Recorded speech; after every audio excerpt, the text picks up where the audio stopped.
खन्ना परिवार में गंगाराम के साथ उसका बेटा राजीव, बहू शांति और बेटा कनक रहा करते थे। गंगाराम एक फैक्ट्री चलाया करता था और अब राजीव उस फैक्ट्री को संभाल रहा था। पर राजीव ने कभी भी अपने पिता की इज्जत नहीं की थी और वह हमेशा उन्हें परेशान किया करता था।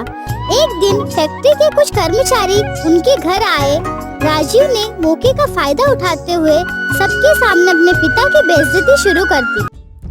देखो देखो, यह हमारे आदरणीय पिता श्री 420 गंगाराम जी आए हैं। अरे ये आप क्या बोल रहे हैं? अरे कुछ गलत थोड़ी बोल रहा हूँ। यह वही है जिन्होंने कभी इस फैक्ट्री को शुरू किया था। अब आप सब जानते हैं यह फैक्ट्री में थे तब कैसी हालत थी। ए बेटा, ऐसा मत बोलो। मैंने अपनी पूरी जिंदगी इस फैक्ट्री के लिए लगा दी है। हाँ, पता है क्या किया था आपने। लुटिया डूब जाती इस फैक्ट्री की। वह तो भला हो कि मैंने संभाल लिया काम। नहीं, ऐसा नहीं है बड़े साहब ने। अरे तुम चुप रहो। यह देखो, इनके चेहरे की झुर्रियां और यह सफेद बाल। जैसे यह शरीर से बूढ़े हो चुके हैं, वैसे ही इनका दिमाग भी बूढ़ा हो गया है। अरे तुम लोग भी हंसो। हंसने की बात है, हंसो हंसो। जी जी, सही कहा। हाँ, सच बताओ, इनके समय पर तो फैक्ट्री बंद होने की कगार पर थी। राजीव बेटा, तुम्हें ऐसा नहीं करना चाहिए।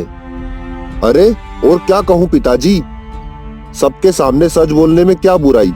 आप तो फैक्ट्री में बस नाम के लिए ही आते थे। असल काम तो मैंने किया है। राजीव की बातों से गंगाराम का चेहरा उतर गया। वो अपने बेटे की ऐसी हरकतों से दुखी था, लेकिन राजीव को इस बात की कोई परवाह नहीं थी। ऐसे ही एक दिन गंगाराम अपने घर के आंगन में टहल रहा था। अचानक उसका पैर फिसला और वह जमीन पर गिर पड़ा। उसने दर्द से कराते हुए अपने बेटे राजीव की ओर मदद की आस में देखा। राजीव बेटा, मुझे उठाओ। अरे पापा, अब गिर भी रहे हैं। सच में बुढ़ापा आ गया है। देखो शांति, हमारे महान पिताजी गिर पड़े। अरे उन्हें उठाइए। नहीं, कोई जरूरत नहीं है, यह खुद ही उठ जाएंगे। अपने दादा को गिरा हुआ देखकर कनक को उन पर तरस आ गया और वो उन्हें उठाने आगे बढ़ा। तो राजीव बोला, कनक दूर रहो, दादाजी को खुद ही उठने दो। शायद उन्हें एहसास हो जाए कि अब समय बदल गया है। दादाजी, मैं आपको उठाऊं? कनक, मैंने कहा ना, दूर रहो। दादाजी को खुद ही उठने दो और समझने दो कि अब वह कुछ भी नहीं है। गंगाराम का चेहरा दर्द और अपमान से झुक गया था। उसने अपने बेटे की ओर देखा। उस समय उसकी आंखों में आंसू आ गए थे, लेकिन राजीव को इसका कोई फर्क नहीं पड़ा। गंगाराम जैसे तैसे उठकर खुद ही अपने कमरे में चले गए। रात में गंगाराम ने राजीव से कहा, राजीव बेटा, मेरे पैरों में बहुत दर्द हो रहा है, दवाई ला दो। दवाई? फालतू खर्चे मत बढ़ाओ, पापा सुबह तक खुद ही ठीक हो जाओगे। हाँ लेकिन बेटा, मुझे सच में बहुत दर्द हो रहा है, दवाई की जरूरत है। पापा मैंने कहा ना, यह सब बेकार के खर्चे हैं। आप कुछ दिन रुकिए, सब अपने आप ठीक हो जाएगा। वैसे भी बुढ़ापे में यह सब तो चलता ही रहता है। गंगाराम ने विनती की, लेकिन राजीव ने उनकी मदद करने से साफ इनकार कर दिया। गंगाराम के पास अब और कोई चारा नहीं था। वो बस सिकाई करके काम चलाने लगा। लेकिन जब रात में वो टॉयलेट जाने के लिए उठा तो बाथरूम में फिसलकर गिर पड़ा। अरे बचाओ, अरे कोई मुझे बचाओ, अरे कोई मुझे उठाओ। अरे लगता है पिताजी फिर से गिर पड़े हैं, जल्दी चलो। अरे चुपचाप लेटे रहो। अरे आप ये क्या बोल रहे हैं? पिताजी चीख रहे हैं। चीखने दो, थोड़ी देर चीखेंगे फिर चुप हो जाएंगे। मम्मी, ये कौन चिल्ला रहा है? कोई नहीं, चुपचाप सो जाओ। शांति ने उठकर जाने की कोशिश की, लेकिन राजीव ने उसे पकड़ लिया। गंगाराम चीखते चीखते बेहोश हो गया। अगली सुबह राजीव ने उसे उठाकर वापस बेड पर लेटाया। उस समय वह अपनी आखिरी सांसें गिन रहा था। राजीव बेटा, मेरे पास बहुत कम समय बचा है। तुमने मेरे साथ जो किया उसका फल तुम्हें जरूर मिलेगा। याद रखना, ईश्वर सब देखता है। पापा, अब इन बातों का कोई फायदा नहीं, आप आराम करो। बेटा, अपने कर्मों का फल हमेशा मिलता है। जैसी करनी वैसी भरनी। गंगाराम की आंखें बंद हो गई और उन्होंने अपनी आखिरी सांस ली। राजीव के मन में कोई पछतावा नहीं था। उसने अपने पिता के देहांत की खबर अपने परिवार को दी और गंगाराम का अंतिम संस्कार कर दिया। गंगाराम के निधन के बाद घर का माहौल एकदम गमगीन हो गया। खासकर कनक अपने दादाजी के बहुत करीब था और उनके निधन से वो पूरी तरह टूट गया। वो दिन रात रोता रहता। दादाजी, आप क्यों चले गए? आपसे बहुत सारी बातें करनी थी मुझे। कनक, ये क्या नाटक लगा रखा है? अब तुम्हारे दादाजी नहीं रहे, ये मान लो और रोना धोना बंद करो। पापा, मुझे दादाजी की बहुत याद आ रही है। मुझे तुम्हारे आंसू नहीं चाहिए। दादाजी अब नहीं रहे, यही सच्चाई है। चलो उठो और पढ़ाई करो। अपने पिता की इस बेरहमी से और भी ज्यादा दुखी हो गया और वो गंगाराम की तस्वीर को गले लगाकर रोने लगा। उसकी आंखों से आंसू थमने का नाम ही नहीं ले रहे थे। राजीव ने उसे डांटते हुए कहा, कनक, अब यह नाटक बंद करो, बता रहा हूँ, और जाकर पढ़ाई करो। बस बहुत हुआ है रोना धोना। लेकिन पापा, मुझे दादाजी की बहुत याद आ रही है। बहुत बदतमीज हो गए हो तुम, बात नहीं मानते हो। कनक ने अपने आंसू पोंछे और चुपचाप अपने कमरे में चला गया। उसकी आंखों में अब भी आंसू थे, लेकिन उसने अपने पिता के डर से उन्हें बाहर नहीं आने दिया। समय बीतता गया और कनक धीरे धीरे बड़ा होता गया, लेकिन गंगाराम की मौत के बाद से ही उसके मन में एक बदलाव आ गया था। वो पिता राजीव की कोई बात नहीं सुनता और अगर सुनता भी तो मानता नहीं था। कनक, यह क्या हाल बना रखा है तुमने? कॉलेज क्यों नहीं जा रहे हो? पापा, मुझे कॉलेज नहीं जाना है, मैं घर पर ही रहूंगा, समझे? यह कोई तरीका है बात करने का? तुम्हें पढ़ाई करनी है, समझे? हाँ हाँ, जैसा आपने मेरी कभी परवाह की हो। अब मत सिखाओ मुझे, मैं खुद ही देख लूंगा। जीव को कनक के इस रवैये से बहुत गुस्सा आता है, लेकिन वह कुछ कर नहीं पाता। कनक दिन ब दिन और भी ज्यादा बदमाश होता गया। वह अपने दोस्तों के साथ बाहर घूमता रहता और पढ़ाई की तरफ बिल्कुल ध्यान नहीं देता था।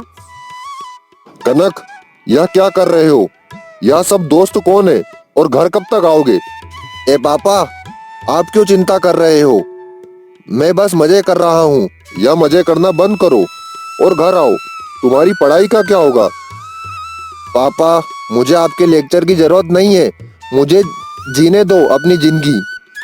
कनक की इस बदतमीजी से राजीव का दिल टूट जाता है और वह कुछ न कर पाता।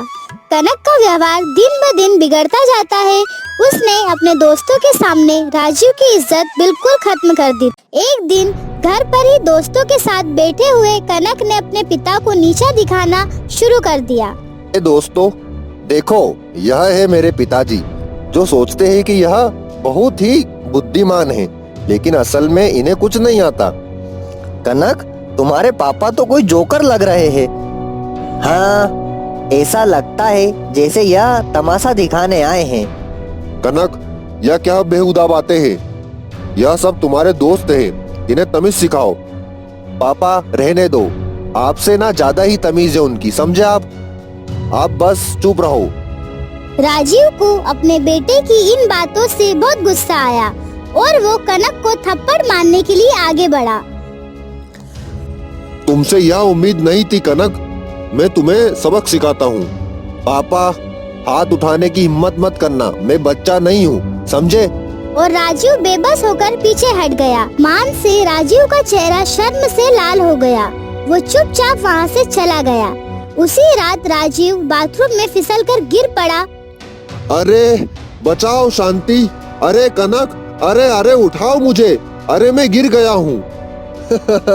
अरे बहुत गिरे हुए इंसान हो पापा। अरे अरे, यह तू क्या बकवास कर रहा है? अरे उठा मुझे, बाथरूम में लेटे हुए बहुत अच्छे लग रहे हो पापा। रुको, एक फोटो ले लेता हूँ। शांति जैसे तैसे राजीव को उठाकर हॉल में लेकर आती है। कनक बस राजीव को देखकर हंसे जा रहा था। जब तक तेरी माँ मुझे फर्स्ट एड दे रही है, जब तक जाकर डॉक्टर को बुलाकर ले आओ बेटा। अरे पापा, क्यों फालतू के खर्चे करवा रहे हो आप? हैं? आराम से बैठो, सब ठीक हो जाएगा। यह तू मुझसे किस जन्म का बदला ले रहा है बेटा?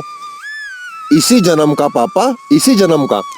मजबूरन शांति को ही जाकर डॉक्टर को लेकर आना पड़ा। राजीव की एक टांग टूट गई थी। कुछ दिन गुजरे और राजीव बैसाखी लेकर चलने लायक हो गया। इसी दौरान एक दिन कनक बोला, मैं यहाँ बड़ा बोर हो रहा हूँ, कुछ भी नहीं है इस शहर में। एक काम करता हूँ, विदेश चले जाता हूँ। अब यहाँ तू क्या बोल रहा है कनक? विदेश चला जाएगा तो फैक्ट्री कौन संभालेगा?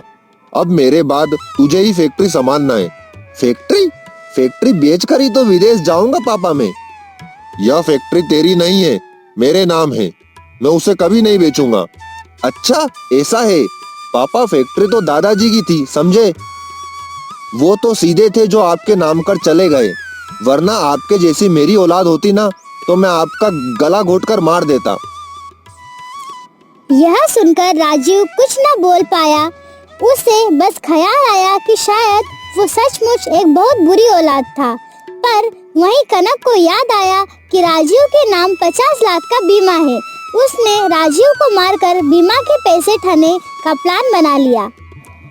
अब बस पापा को साइड में हटाना है। क्या करूं, क्या करूं, क्या करूं? हाँ, आइडिया। टांग तो इनकी पहले से ही टूटी हुई है, पानी में गिरा दूं तो डूबकर मर जाएंगे। उसने एक दिन ऐसा ही किया। वो उसे बाहर लेकर गया और नदी के पास ले जाकर उसने धक्का दे दिया कि उसे अपने किए की ही सजा मिल रही है। जैसी करनी वैसी भरनी। राजीव झटपटा आता हुआ डूबकर मर गया। कनक इंश्योरेंस का पैसा निकलवाना चाह रहा था, लेकिन उसकी माँ ने सही का साथ दिया और पुलिस के सामने सब सच बताकर कनक को जेल करवा दी। कनक की माँ दुखी थी, लेकिन वह जानती थी कि सब कुछ राजीव का ही बोया हुआ था, जो उसे भोगना पड़ा।